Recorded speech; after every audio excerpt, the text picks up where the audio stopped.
Hello दोस्तों, स्वागत है आपका लक्ष्य कोचिंग क्लासेस में। और आज हम पढ़ेंगे पॉलिटिकल का लेक्चर नंबर 3, जिसमें हम पढ़ेंगे इंडियन काउंसिल एक्ट 1861 और 1892 के बारे में। तो चलिए स्टार्ट करते हैं क्लास को। तो सबसे पहले एक रिवाइज कर लेते हैं कि हमने लास्ट क्या पढ़ा था, उसमें क्या टेबल बना था हमारे पास वायसराय की कार्यकारी परिषद का, उसको जान लेते हैं, फिर आगे स्टार्ट करते हैं। ठीक है, तो सबसे पहले हमने लास्ट जो पढ़ा था एक 1853 का चार्टर एक्ट पढ़ा था, इसका एक रिवीजन कर लेते हैं। तो देखो 1853 में क्या था, सबसे ऊपर होती थी पार्लियामेंट, ये ब्रिटेन की पार्लियामेंट थी। इसके नीचे दो बॉडीज बनी थी, एक का नाम था बीओडी और एक का नाम था बीओसी। इसके बारे में आप सभी को बता दिया था। ठीक है, इसके नीचे जो था ये दोनों रूल करते थे किसके ऊपर, गवर्नर जनरल ऑफ इंडिया के ऊपर। और गवर्नर जनरल इंडिया के पास क्या थी, एक ईसी थी। और ईसी में कितने मेंबर्स थे, तो ईसी में हो गए थे टोटल 4 मेंबर्स। अगर आपको याद होगा तो ईसी में पहले 3 थे, फिर 4 कर दिए थे। ठीक है, और उसके अलावा पहली बार यहाँ पर एक एलसी बनाई गई थी। एलसी मतलब लेजिस्लेटिव काउंसिल बनाई गई थी, जिसमें टोटल मेंबर्स की संख्या थी 12। ठीक है, वैसे इसमें 6 थे, लेकिन ये टोटल मिलाकर के कितने हो जाते थे, 12 हो जाते थे। इसके नीचे वो होती थी प्रांत। प्रांत में जैसे बॉम्बे हो गया, मद्रास हो गया, ये सारे के सारे प्रांत थे। इसमें जैसे बंगाल वगैरह, ये सारे क्या थे, प्रांत थे। और पहली बार इसमें एक लेफ्टिनेंट गवर्नर भी बनाया गया था बंगाल के ऊपर। ठीक है, तो ये हमारा लास्ट था टेबल जो हमने किया था पिछली क्लास में। ठीक है, फिर इसके बाद एक आया 1858 का भारत परिषद अधिनियम। इसमें क्या हुआ था, इसमें सबसे ऊपर पार्लियामेंट थी, जैसा कि आपको पता है। पार्लियामेंट के नीचे ये जो बीओडी बीओसी का कॉन्सेप्ट था, इसको खत्म करके एक बनाया गया था भारत परिषद। क्या बनाया गया था, भारत परिषद, जिसमें टोटल कितने मेंबर थे, 15 मेंबर थे। और इसके अध्यक्ष को बोलते थे भारत सचिव, अगर आपको याद होगा। इसके नीचे जो था वो गवर्नर जनरल ऑफ इंडिया था। और इसके नीचे थी गवर्नर जनरल की ईसी। ईसी में वही थे जो मेंबर रहते थे 4। और एक बनाई गई थी एलसी। एलसी जैसा थी वो एज इट इज थी, जिसमें मैक्सिमम मेंबर्स कितने थे, 12 थे। इसके नीचे हुआ करते थे प्रांत। इसके नीचे क्या होते थे, प्रांत। प्रांत की भी अपनी एक ईसी होती थी, प्रांत की भी अपनी एक एलसी होती थी। ये सब किस में था, ये सब 1858 के एक्ट में था। पहले ईसी और एलसी में एक डिफरेंस समझ लो। ईसी जो थी इसका फुल फॉर्म था एग्जीक्यूटिव काउंसिल या कार्यकारी परिषद, जिसमें क्या होते थे, जिसमें उस समय के मंत्री हुआ करते थे। और एलसी होती थी आज के समय से हिसाब से देखो तो ये होता था विधान परिषद नहीं, संसद बोल सकते हो इसको। ये उस समय की संसद थी, ऐसा कह सकते हो आप लोग। लेकिन इस संसद में केवल एक ही हाउस था, जिसका नाम था लेजिस्लेटिव काउंसिल। और ये था उस समय का मंत्रिमंडल, जिसको हम बोलते थे ईसी। ठीक है, ये सब हमने लास्ट क्लास में पढ़ लिया था। अब आज का टॉपिक स्टार्ट करते हैं, 1861 का इंडियन काउंसिल एक्ट। अब देखो सबसे पहले इंडियन काउंसिल क्यों आया।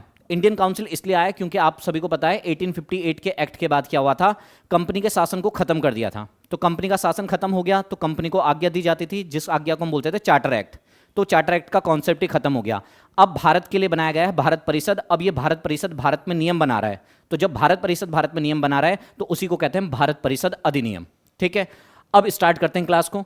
इस अधिनियम के समय पर भारत सचिव कौन था, चार्ल्स वुड था। जैसे कि आपको बताया गया कि भारत परिषद जो थी 15 मेंबर्स की एक टीम हुआ करती थी, जो भारत के सारे मामले देखा करते थे। ठीक है, तो इसी भारत परिषद का जो इस समय पर अध्यक्ष था वो कौन था, चार्ल्स वुड था, जिसको हम भारत सचिव कहते हैं। ठीक है, दूसरा है वायसराय की कार्यकारी परिषद में सदस्यों की संख्या बढ़ाकर 6 कर दी गई। अभी हमने जाना कि जो गवर्नर जनरल की ईसी थी, इस ईसी में कितने मेंबर्स थे, इस ईसी में 4 मेंबर्स थे। तो इस एक्ट में बढ़ा करके इन 4 मेंबर को हटा दिया गया और कितने कर दिए गए, 6 मेंबर कर दिए गए। अच्छा, ये 6 मेंबर एक साथ नहीं बढ़ाए गए।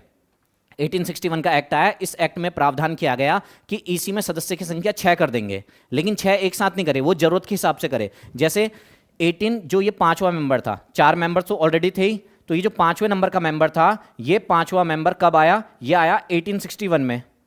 और ये जो 6ठा मेंबर है ये आया 1874 में। आया तो 1874 में, लेकिन किस एक्ट से आया, तो 1861 के एक्ट से आया।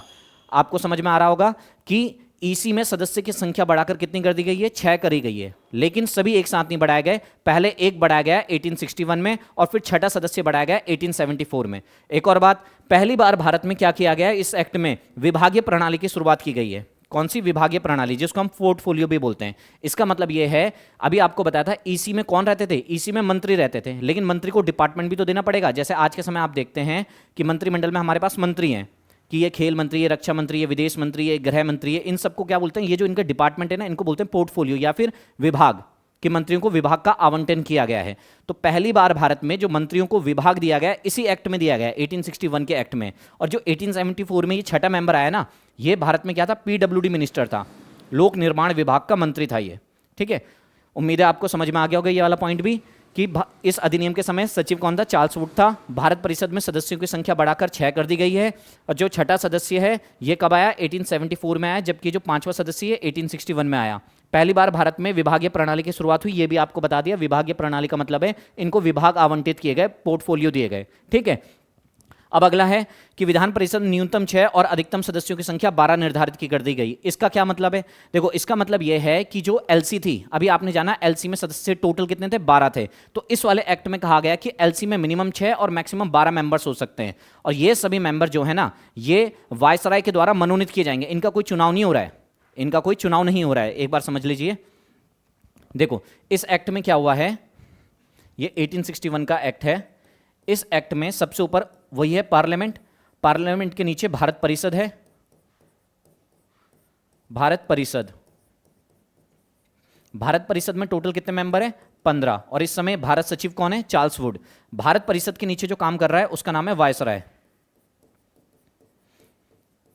इसके नीचे हो गया वायसराय। वायसराय के पास 2 डिपार्टमेंट बन गए। एक है ईसी। ईसी में कितने सदस्य हो गए? 6 हो गए। आपको बताया। पांचवा मेंबर कब आया? 1861 में आया। और छठा मेंबर कब आया है? तो 1874 में आया है, ठीक है। और दूसरा डिपार्टमेंट क्या है? एलसी का। एलसी क्या है? उस समय की संसद है। ईसी क्या है? उस समय का मंत्रिमंडल है। और एलसी क्या है? उस समय की संसद है। इस संसद में केवल एक ही हाउस है, उसका नाम ही एलसी है, ठीक है। और इसमें सदस्य कितने कर दिए गए? मिनिमम 6 और मैक्सिमम 12, ये इसमें किया गया है। और ये जो सभी के सभी सदस्य हैं, चाहे वो 6 रखो, चाहे 12 रखो, चाहे 8 रखो, 10 रखो, यानी कि 6 से 12 के बीच में रखने हैं, ये सभी सदस्य वायसराय द्वारा मनोनीत किए जाएंगे। इन सबको कौन मनोनीत करेगा? वायसराय मनोनीत करेगा। कोई चुनाव वगैरह नहीं हो रहे हैं, जैसे आज के समय संसद में जो मेंबर से आते हैं वो चुनाव के द्वारा जाते हैं, लेकिन उस समय क्या कहा गया? इन सबको कौन मनोनीत करेगा? वायसराय मनोनीत करेगा, ठीक है। अब अगला पॉइंट समझते हैं। अगला पॉइंट क्या है इसमें? वायसराय करेगा। पहली बार भारत को शासन में भागीदार बनाया गया। अच्छा, इसमें क्या किया गया? अब ये जितने भी मेंबर होंगे, इन मेंबर्स में 3 इंडियंस को रखा गया। पहली बार भारतीयों को, एलसी क्या करता है? कानून बनाता है, तो कानून बनाने के लिए भारतीयों को भी शामिल किया गया पहली बार। इसी एक्ट में किया गया, 1861 के एक्ट में। तो इस एक्ट में पहली बार 3 भारतीयों को शामिल किया गया। कौन कौन थे? एक बनारस का राजा, एक पटियाला का राजा और एक सर दिनकर राव। इन 3 लोगों को शामिल किया गया है पहली बार, ठीक है। तो क्या लिखा है इसमें कि पहली बार भारतीयों को शासन बनाने में भागीदार बनाने का प्रयास किया गया। इस अधिनियम के द्वारा विधान परिषद में 3 भारतीयों को मनोनीत किया गया। कौन है 3 भारतीय? एक पटियाला के राजा, एक बनारस के राजा और एक सर दिनकर राव। तो ये 3 लोगों को शामिल किया गया है इसी एक्ट में, ठीक है। अगला पॉइंट है, वायसराय को अध्यादेश जारी करने की शक्ति दी गई है। वायसराय को क्या करा गया है? अध्यादेश। अध्यादेश आप लोग जानते होंगे, ऑर्डिनेंस इसको कहते हैं। अध्यादेश क्या होता है? देखो, भारत में कानून कौन बना रहा है? तो कानून बनाने का काम भारत में करेगा ये एलसी, और उस कानून को एग्जीक्यूट कौन करेगा? ईसी करेगा। तो ये बना हुआ है सिस्टम। लेकिन हर बार ये सदन थोड़ी ना चल रहे होंगे, जैसे आज के समय भी होता है। संसद का सदन हर टाइम थोड़ी ना चलता है। जैसे आपने सुना होगा ग्रीष्मकालीन सदन चल रहा है, शीतकालीन सत्र चल रहा है, इसके अलावा मानसून सत्र चल रहा है, लेकिन हर टाइम तो नहीं चलता। अब जब संसद का सत्र ना चल रहा हो और उस समय भारत के राष्ट्रपति को कोई कानून बनाना हो, तो उस समय भारत का राष्ट्रपति प्रधानमंत्री के साथ मिलकर कोई कानून बना देता है, उसको बोलते हैं अध्यादेश। इसकी जो टाइम लिमिट होती है वो 6 महीने की होती है। तो वैसे ही पहली बार यहां पर भी वायसराय को क्या करा गया है? अध्यादेश जारी करने की शक्ति दी गई है। यानी कि जब एलसी का सदन नहीं चल रहा होगा तो उस समय का वायसराय क्या कर सकता था? एक अध्यादेश जारी कर सकता था। इस अध्यादेश की भी जो वैलिडिटी थी या कह लो टाइम लिमिट थी, वो 6 महीने की थी, ठीक है। इसके अलावा क्या हुआ है? प्रांत को कानून बनाने का अधिकार दिया गया है। तो आप सभी को पता है 1833 का जो चार्टर एक्ट था उसमें कहा गया था कि प्रांतों को कानून बनाने का अधिकार नहीं है। उस समय भारत का जो गवर्नर जनरल बना था वो पूरे भारत के लिए कानून बना रहा था, ठीक है। लेकिन इस एक्ट में क्या कहा गया कि प्रांत भी कुछ कानून बना सकते हैं। तो सत्ता का क्या हुआ है? इसमें विकेंद्रीकरण हुआ है, ठीक है। डिसेंट्रलाइज ऑफ पावर, सत्ता का विकेंद्रीकरण, यानी कि प्रांतों को क्या करा गया है? कानून बनाने की शक्ति दी गई है इसी एक्ट के माध्यम से। तो ये इस एक्ट में काम हुआ है। अच्छा, एक काम और हुआ है इस एक्ट में। क्या हुआ है? ये जो वायसराय है, लिख देता हूं मैं, वायसराय को नए प्रांत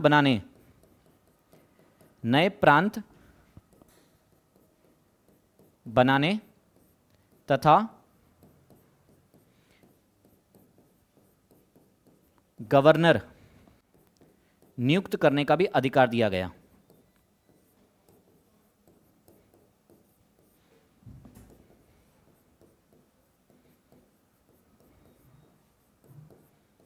ठीक है।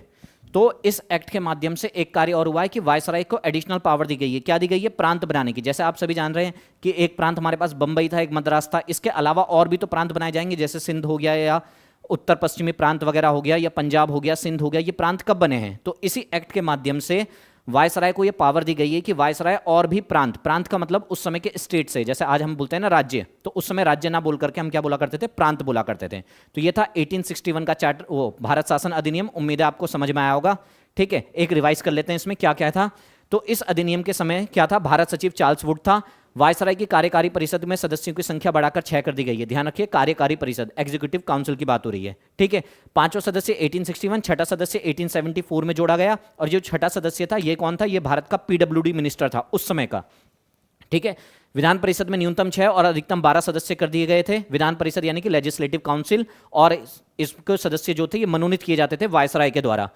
भारतीयों को पहली बार कानून बनाने के लिए एलसी में शामिल किया गया था। 3 भारतीय शामिल हुए थे, एक पटियाला राजा, बनारस के राजा और सर दिनकर राव को शामिल किया गया। इसके अलावा प्रांत को पहली बार कानून बनाने का अधिकार दिया गया है। जो प्रांत है वो कानून बना सकते हैं। इसके अलावा क्या हुआ कि वायसराय को नए प्रांत बनाने का और गवर्नर नियुक्त करने का अधिकार इसी एक्ट में दिया गया। यह था 1861 का भारत परिषद अधिनियम। ठीक है, अब आगे बढ़ते हैं। अगला है 1873 का अधिनियम, एक्ट ऑफ 1873। देखो ये कोई स्पेशल एक्ट नहीं आया था भारत के शासन के लिए। ये एक्ट आया था केवल इसीलिए कि हम किसी भी समय कंपनी को खत्म कर सकते हैं। आप सभी को मालूम है, एक समझ लीजिए कि 31 दिसंबर 1600 को कंपनी बनी थी। कौन बना था? ईस्ट इंडिया कंपनी बनी थी। कंपनी कौन सी? ईस्ट इंडिया कंपनी, जो भारत में आई थी। अब इस कंपनी ने धीरे धीरे भारत में शासन शुरू करा। 1773 का चार्टर एक्ट आया और 73 के चार्टर एक्ट के बाद ये कंपनी जो है वो ब्रिटिश गवर्नमेंट के हिसाब से भारत में रूल करा करती थी। फिर आया 1858 का जो भारत शासन अधिनियम आया है, उस अधिनियम में क्या कहा गया था? उस अधिनियम में जो ईस्ट इंडिया कंपनी थी इसके शासन को समाप्त किया गया था। मैंने आपको उस समय बताया था कि कंपनी को समाप्त नहीं किया जा रहा है, कंपनी के शासन को समाप्त किया जा रहा है, कि कंपनी अब भारत को नहीं चलाएगी। अब भारत को कौन चलाएगा? भारत परिषद चलाएगी। तो वहां पर कंपनी के शासन को समाप्त किया गया था। लेकिन इस एक्ट के माध्यम से क्या कहा जा रहा है कि ईस्ट इंडिया कंपनी को किसी भी समय भंग किया जा सकता है। भंग किया जा सकता है का मतलब है इस कंपनी को खत्म कर दिया जाएगा। और कंपनी को कब खत्म किया? इसी एक्ट के माध्यम से 1 जनवरी 1884 को ईस्ट इंडिया कंपनी को पूर्ण रूप से समाप्त कर दिया गया। उम्मीद है आप समझ गए होंगे। अब अगले पॉइंट पर बढ़ते हैं।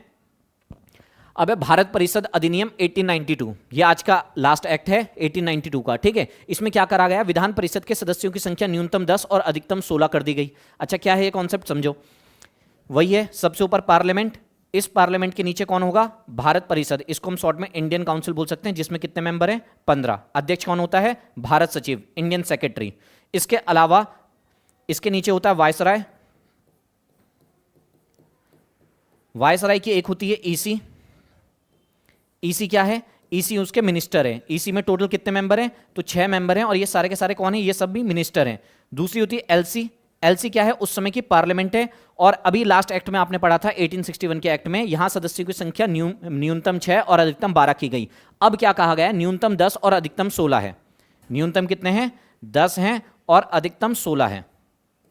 ठीक है, किस में कहा गया है? यह कहा गया है 92 के एक्ट में। ठीक हो गया। अब कहा गया भारतीयों को विधान परिषद में बहस करने का सवाल। अच्छा देखो, अब पहली बार 1861 के एक्ट में आपने पढ़ा था कि एलसी में 3 इंडियंस को शामिल कराए। तो यानी कि अब भारतीयों के लिए रास्ता खुल गया एलसी का। अब भारत के लोग उस समय की जो लेजिस्लेटिव काउंसिल थी यानी कि विधान परिषद थी, उसमें जा सकते थे। एलसी करती क्या थी? तो एलसी भारत में कानून बनाने का कार्य करती थी। तो भारतीयों को कानून बनाने का अधिकार तो मिल गया था, लेकिन उस समय भारत के लोग वहां वोटिंग वगैरह कुछ नहीं करते थे। वहां जाकर के बस बैठे रहेंगे, उनको सुनेंगे। तो पहली बार भारतीयों को प्रश्न पूछने का अधिकार दिया गया इस एक्ट के माध्यम से। क्या किया गया? भारत के जो लोग वहां पर जाएंगे, वो लोग वहां पर उस समय की सरकार से प्रश्न भी पूछ सकते थे। ठीक है, इससे पहले भारतीयों को प्रश्न पूछने का अधिकार नहीं था। 1861 के एक्ट में भारत के जो सदस्य थे वहां जाते थे और वहां बैठे रहते थे, बस वहां पर उनको सुनते रहेंगे कि वो क्या कर रहे हैं क्या नहीं कर रहे हैं। लेकिन 92 में पहली बार भारतीयों को अधिकार दिया गया कि भारत के जो सदस्य हैं वहां पर बजट में बहस भी कर सकते हैं, उनसे प्रश्न भी पूछ सकते हैं। लेकिन इसमें क्या करा गया था? भारतीयों को मतदान करने का अधिकार नहीं था, और इसके अलावा भारतीयों को अनुपूरक प्रश्न पूछने का अधिकार नहीं था। क्या है इसका मतलब? अनुपूरक प्रश्न और मतदान, इसका अर्थ समझिए, इसका अर्थ क्या है। तो देखो, भारत के सदस्य वहां पर गए, उनसे प्रश्न भी पूछ रहे हैं, बजट में बहस भी कर रहे हैं, लेकिन मतदान नहीं करेंगे। जब फाइनल वोटिंग की बारी आएगी तो इंडियन जो मेंबर हैं उनको वोट करने का अधिकार नहीं होगा, उनको साइड कर दिया जाएगा। इसके अलावा अनुपूरक प्रश्न, अनुपूरक प्रश्न क्या होते हैं? अनुपूरक प्रश्न होते हैं क्रॉस क्वेश्चन। तो भारतीयों को क्रॉस क्वेश्चन करने का भी अधिकार नहीं था। अगर भारतीयों ने कोई प्रश्न उनसे पूछा ब्रिटिश गवर्नमेंट से और उन्होंने कोई जवाब दे दिया और इंडियन मेंबर जो है सेटिस्फाई नहीं है, तो अब इंडियन मेंबर दोबारा क्वेश्चन नहीं कर सकता। इंडियन मेंबर बस एक ही प्रश्न करेगा किसी भी पॉइंट को लेकर के, उसको अब जो अधिकारी है ब्रिटेन का, वो चाहे तो आंसर करे चाहे तो ना करे, और कर दे और इंडियन जो मेंबर है वो सेटिस्फाई ना हो तो भी वो दोबारा प्रश्न नहीं पूछ सकता। इसको बोलते हैं अनुपूरक प्रश्न। ठीक है, उम्मीद है आप समझ गए होंगे अनुपूरक प्रश्न क्या था और भारतीयों को मतदान करने का अधिकार नहीं था। इसके अलावा बहुत इंपॉर्टेंट पॉइंट है कि प्रांत में अप्रत्यक्ष निर्वाचन की शुरुआत की गई। प्रांत में क्या हुआ है? अप्रत्यक्ष निर्वाचन की शुरुआत हुई है। प्रांत यानी कि उस समय के स्टेट। कैसे निर्वाचन हो गया? निर्वाचन का मतलब है यहां पर इलेक्शन की शुरुआत हो गई है, लेकिन कैसे इलेक्शन? Indirect election. ठीक है, तो ये हो गया भारत परिषद अधिनियम 1892। उम्मीद है आपको समझ में आया होगा। अगर आपको कोई भी डाउट हो, कुछ भी आपको पूछना हो, तो आप कमेंट बॉक्स में बता सकते हैं। ठीक है, थैंक यू।